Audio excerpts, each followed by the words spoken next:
Hello and welcome to my channel computer education. आज हम बात करेंगे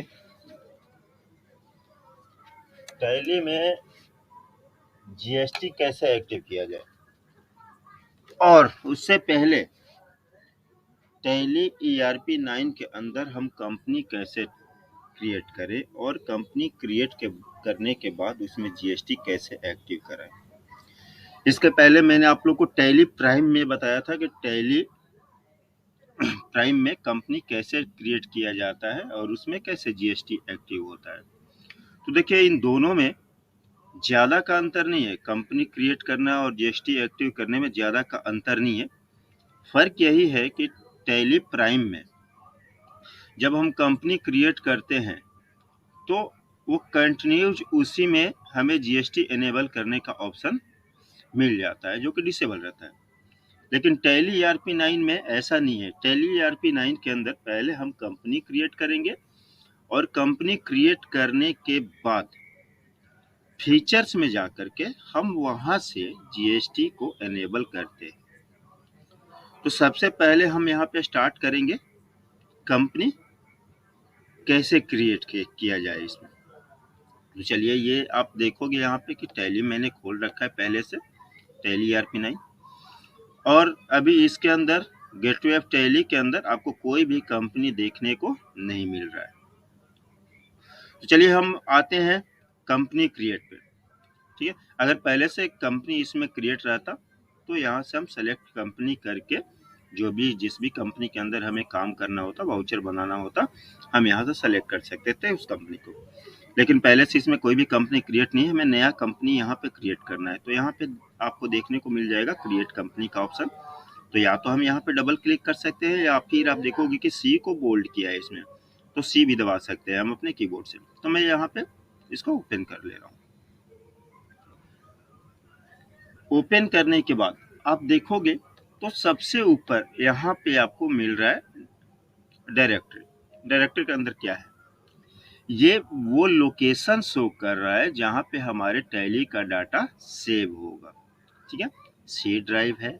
सी ड्राइव के अंदर आपको यूजर मिलेगा, यूजर के अंदर पब्लिक मिलेगा और पब्लिक के अंदर टैली ईआरपी 9 का एक फाइल मिलेगा और फोल्डर मिलेगा। फोल्डर के अंदर डाटा का बहुत सारा फाइल, जितने भी कंपनियां हम क्रिएट करेंगे ना, अलग अलग उसका फाइल्स इसके अंदर मिलेगा टैली ईआरपी 9 वाले फोल्डर के अंदर। इस लोकेशन को हम चाहे तो चेंज भी कर सकते हैं।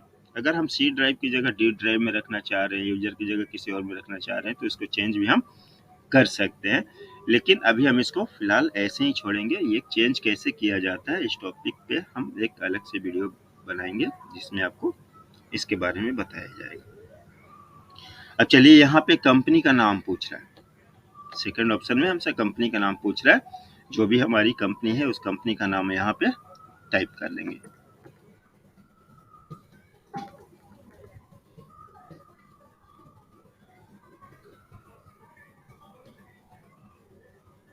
ठीक है, एंटर दबाएंगे तो यहाँ पे प्राइमरी मेलिंग डिटेल्स पूछ रहा है।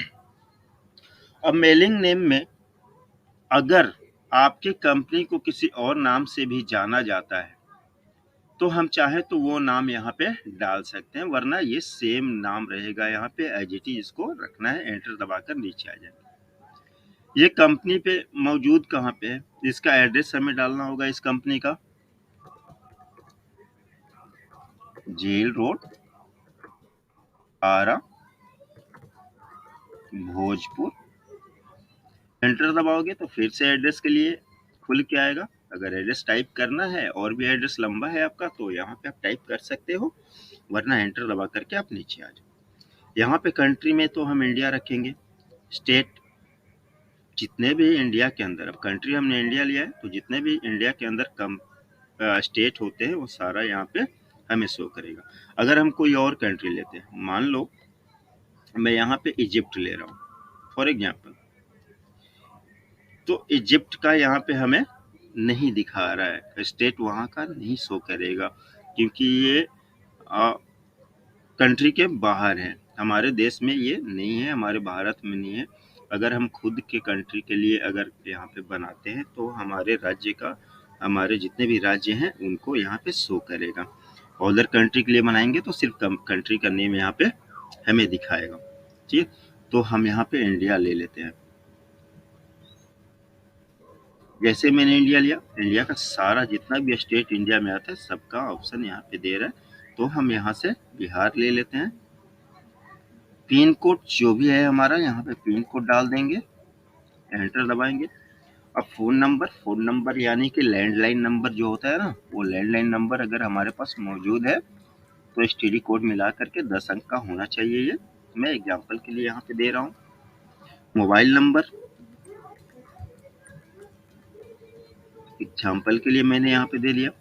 फैक्स नंबर, देखिए फैक्स तो आजकल बहुत कम देखने को मिल रहा है। फैक्स क्या होता था ना, फैक्स एक प्रिंटर मशीन की तरह होता था, देखने में प्रिंटर के जैसा लुक था, लेकिन उसमें एक फीचर था कि मेरे पास भी अगर फैक्स मशीन है तो कहीं अगर हमें लेटर भेजना होता था तो सबसे फास्ट और सटीक तरीका होता था हमें फैक्स के द्वारा उस लेटर को भेजने के लिए। हम लोग क्या करते थे कि यहाँ पर मैंने लेटर लिखा, लिखने के बाद फैक्स मशीन में उसको डाला, जैसे स्कैन करने के लिए हम लोग कुछ डालते हैं ना पेपर स्कैनर में, उस टाइप से उसको डाला।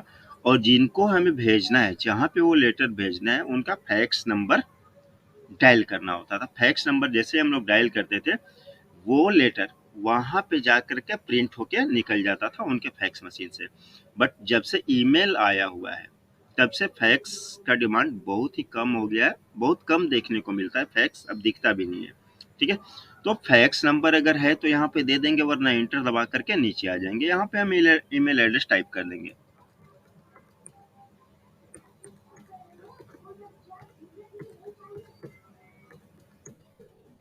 एंटर दबाएंगे।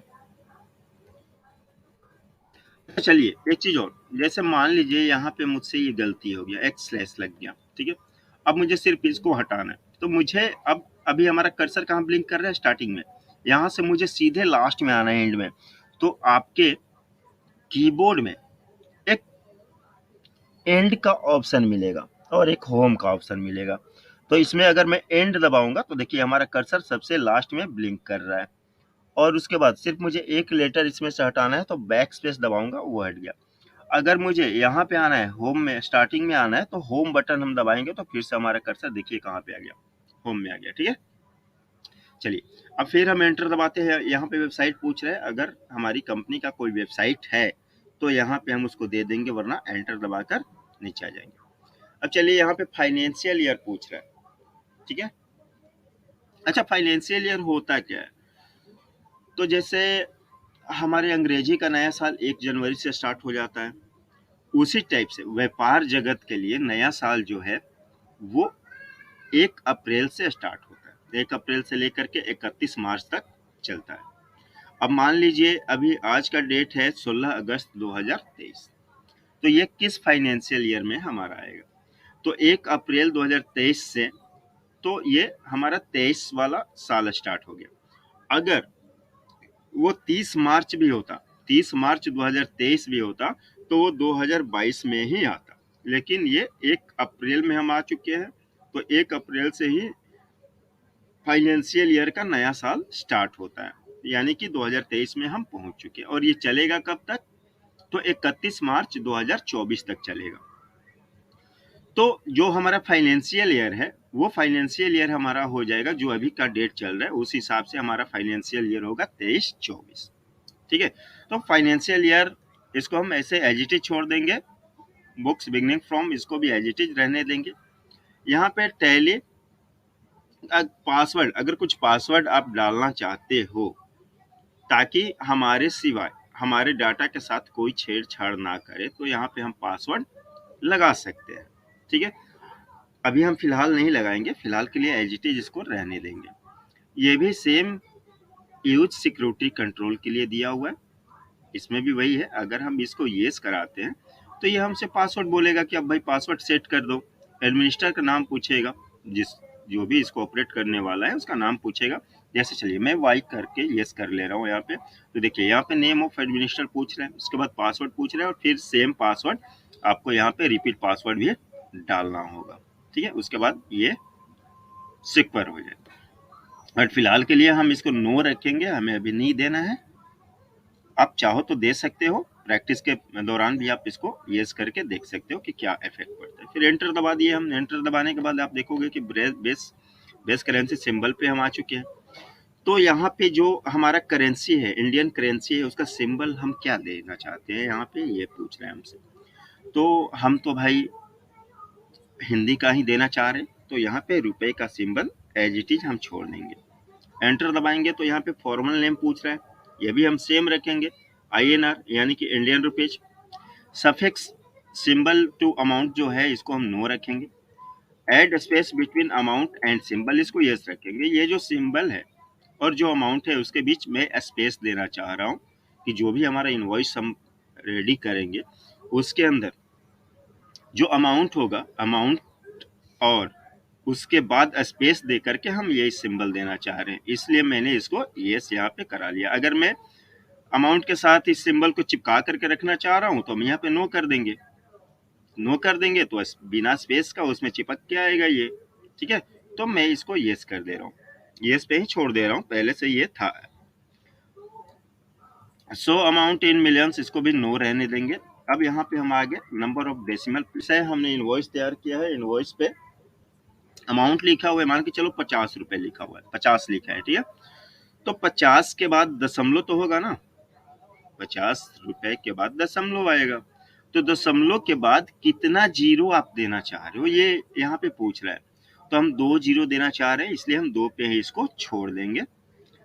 अब दशमलव के बाद अगर कोई वैल्यू आ रहा है, जैसे 50 रुपए, उसके बाद फिर 50 आ रहा है, तो जो 50 के बाद दशमलव और दशमलव के बाद जो 50 आ रहा है उसको आप क्या पैसे देना चाह रही हो या क्या देना चाह रही हो, तो जाहिर सी बात है वो पैसे रहेगा, हमारे लैंग्वेज में तो पैसे रहेगा, है ना। तो इसको हम पैसे पे ही एज इट इज छोड़ देंगे। अब यहाँ पे आ रहे हैं number of decimal places for amount in words. अब देखिए जो अमाउंट प्लेसेस, ये क्या है, नंबर ऑफ डेसिमल प्लेसेस। चलिए देखिए, जैसे मान लीजिए हमारा इनवॉइस है, हमने इनवॉइस तैयार किया है, इनवॉइस पे अमाउंट लिखा हुआ है, मान के चलो 50 रुपए लिखा हुआ है, 50 लिखा है, ठीक है। तो 50 के बाद दशमलव तो होगा ना, 50 रुपए के बाद दशमलव आएगा। तो दशमलव के बाद कितना जीरो आप देना चाह रहे हो, ये यहाँ पे पूछ रहा है। तो हम 2 जीरो देना चाह रहे हैं, इसलिए हम 2 पे ही इसको छोड़ देंगे। अब दशमलव के बाद अगर कोई वैल्यू आ रहा है, जैसे 50 रुपए, उसके बाद फिर 50 आ रहा है, तो जो 50 के बाद दशमलव और दशमलव के बाद जो 50 आ रहा है उसको आप क्या पैसे देना चाह रही हो या क्या देना चाह रही हो, तो जाहिर सी बात है वो पैसे रहेगा, हमारे लैंग्वेज में तो पैसे रहेगा, है ना। तो इसको हम पैसे पे ही एज इट इज छोड़ देंगे। अब यहाँ पे आ रहे हैं number of decimal places for amount in words. अब देखिए जो अमाउंट हमारे इनवॉइस पे आएगा वो डिजिट्स में भी आएगा, नंबर में भी आएगा, है ना, और साथ ही साथ वो वर्ड में भी लिखेगा जो हमारा टोटल अमाउंट होगा। तो ये पूछ रहा है, जैसे वर्ड में लिखा हुआ है 50 रुपीज, 50 रुपीज के बाद ये कितना जीरो लगाए, ZERO कितना लगाए, ये पूछ रहा है यहाँ पे। तो ये भी हमें 2 ही चाहिए, तो यहाँ पे 2 रहने देते हैं और एंटर दबाएंगे। यहाँ पे एक्सेप्ट का ऑप्शन दे रहा है, अब इसको हम एक्सेप्ट कर लेते हैं। तो देखिए हमारी कंपनी यहाँ पे क्रिएट हो चुकी है, हमने कंपनी यहाँ पे क्रिएट कर लिया। अब रह गया इसमें जीएसटी फीचर्स को एक्टिव करना। क्यों जीएसटी एक्टिव करना है, क्योंकि जब तक हम जीएसटी इसमें एक्टिव नहीं कराएंगे तब तक अगर कोई भी हम इनवॉइस की एंट्री करेंगे, चाहे वो परचेस का हो चाहे वो सेल का हो, ठीक है, पहले तो हमें परचेस की एंट्री करनी होगी ना। तो परचेस की भी या कोई भी अगर हम एंट्री करते हैं और उसमें जीएसटी, चाहे कोई भी वाउचर हो उसमें जीएसटी हमें दिखाना है, शो करना है, तो नहीं होगा जब तक हम अपने कंपनी के अंदर, इस कंपनी के अंदर जीएसटी को एक्टिव नहीं करा लेते। तो ये जीएसटी हम एक्टिव कैसे कराएंगे, तो यहाँ पे आपको नीचे में देखने को मिलेगा फीचर्स का एक ऑप्शन मिलेगा जिसका शॉर्टकट की है F11, जो हमारा फंक्शनल की F11 दबाएंगे तो ये खुल जाएगा, या फिर हम यहाँ पे डबल क्लिक भी करके खोल सकते हैं। तो चलिए मैं इसको खोल ले रहा हूँ। अब इसमें थर्ड वाला ऑप्शन पे आपको आना है, स्टैट्यूटरी एंड टैक्सेशन पे, ठीक है ना, थर्ड वाले ऑप्शन पे आना है। अब यहाँ पे देखोगे आप कि एस को बोल्ड किया हुआ है, तो यानी कि हम कीबोर्ड से सिर्फ एस को भी दबा करके इसको खोल सकते हैं या फिर यहाँ पे क्लिक करके भी हम इसको खोल सकते हैं। तो चलिए इसको हम खोल ले रहे हैं। अब यहाँ पे सिर्फ दो चीज को हमें येस करना है, एनेबल करना है। कौन कौन सा? एक तो ये जो दिख रहा है GST, enable goods and service taxes, इसको हमें येस करना है, वाई करेंगे, एंटर दबा देंगे। दूसरा सेट अल्टर जीएसटी डिटेल्स, इसको हमें येस करना है, वाई करेंगे, एंटर दबा देंगे। ठीक है, जैसे ही हम सेट अल्टर जीएसटी डिटेल्स को येस करेंगे तो ये खुल के हमारे सामने आएगा, जीएसटी का डिटेल्स पूछेगा कि आपका जीएसटी किस राज्य यहाँ पे डाल देगा। एंटर दबाएंगे तो ये हमसे बोलेगा verify the company GST number. ठीक है, हमने तो यहाँ पे गलत डाला है जीएसटी नंबर, क्योंकि सही जीएसटी नंबर है नहीं, तो एग्जाम्पल के लिए हमने डाला हुआ है। अब सही जीएसटी नंबर हम कहाँ से लाएं, तो इसलिए हम क्या करेंगे, इसको इग्नोर करते हुए एक्सेप्ट कर लेंगे। अब देखिए जीएसटी ना दो तरीके से हम लोग भरते हैं, जैसे एक क्वार्टरली भरा जाता है, एक मंथली भरा जाता है। क्वार्टरली यानी कि हर 3 महीने पे, और मंथली यानी कि हर महीने में। तो इन सबको मैं एज इट इज अभी छोड़ दूंगा, एंटर दबा करके इसको मैं एक्सेप्ट कर लूंगा। ये सारा भी एज इट इज ऐसे ही छोड़ देना है हमें, और इसको भी एंटर दबा करके एक्सेप्ट कर ले। तो अब हमारे कंपनी के अंदर जीएसटी भी एक्टिव हो गया है। अब हमें आना है गेट टू एफ टैली में, अपने मेन पेज पे। तो एस्केप बटन आप कीबोर्ड से दबाओगे तो आप बैक आओगे। ठीक है, तो आगे हम यहाँ पे, अब हम यहाँ पे अगर वाउचर क्रिएट करेंगे और वाउचर के अंदर जीएसटी वाला कुछ एंट्री होगा तो हम आसानी से कर सकते हैं।